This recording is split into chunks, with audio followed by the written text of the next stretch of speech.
Long ago, beyond the tallest mountains and silver rivers, there was a secret valley no human had ever seen. The valley was called Lunara. At night, the flowers glowed like tiny stars. Butterflies shimmered with colors that changed like the sky at sunset. In the heart of Lunara stood a palace made of moonstone, and inside that palace lived a young fairy named Elira. Elira was not like the other fairies. While they loved dancing, singing through glowing gardens, Elira loved exploring. She wanted to understand the world beyond the valley. But there was one problem.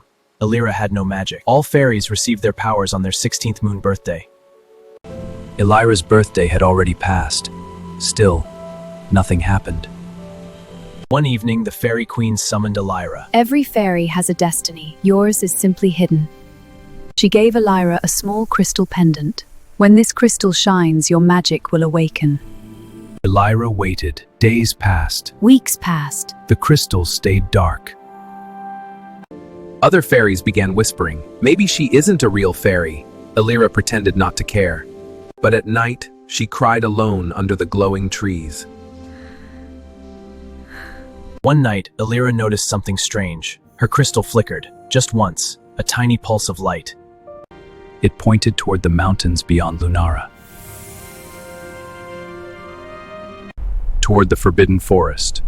No fairy was allowed to go there. It was said shadows lived inside. But Elira made a decision. If my magic is out there, I will find it. She packed a small bag and flew into the darkness. Deep in the forest, Elira heard a sound, a cry. She followed it and found a human boy trapped under fallen branches. His name was Rowan. He had been gathering herbs for his sick grandmother when a storm knocked down a tree. Fairies never showed themselves to humans, But Rowan looked scared and hurt. so she helped him. Please, thank you. To her surprise, Rowan wasn't afraid. You're real. They quickly became friends. Rowan told her about the human world. Cities, oceans, music, dreams. Elira realized something important. Humans had no magic, yet they still did brave things. Suddenly, the forest grew cold. A dark mist spread between the trees. A creature formed from smoke and broken branches. The shadow beast. It fed on fear. Rowan froze. Elira's crystal began glowing wildly. The beast lunged toward Rowan. Without thinking, Elira stepped in front of him. I won't let you hurt him! Elira's wings transformed, shimmering with moonlight. Her magic had awakened. The shadow beast fled. You saved me. I finally have magic. But then the fairy queen appeared in a beam of light. Elira, your magic was never missing. It was waiting for courage, bravery and kindness, not power alone. Rowan's grandmother still needed medicine. Elira could heal her now.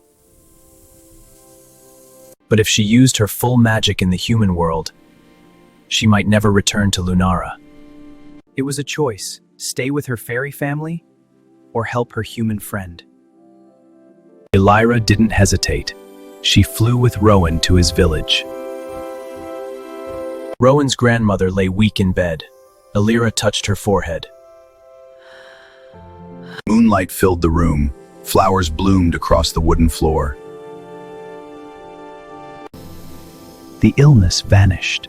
The grandmother opened her eyes, smiling. An angel. Elira felt her wings fading, her magic draining, but she smiled too. It was worth it. As Elira stepped outside, her wings disappeared completely. She became human. You lost everything! But then something incredible happened. The night sky filled with glowing lights. Fairies from Lunara appeared everywhere. The greatest magic is sacrifice. Elira's choice had created a new kind of magic. She could live in both worlds, fairy and human. Her wings returned, brighter than before. Years later, Elira created a new place between worlds, a garden where humans and fairies could meet. Rowan became its guardian. Children came to see glowing flowers. Broken hearts found hope, and every night, when the moon rose, a crystal at the center of the garden shined brighter than the stars, because it carried the magic of courage.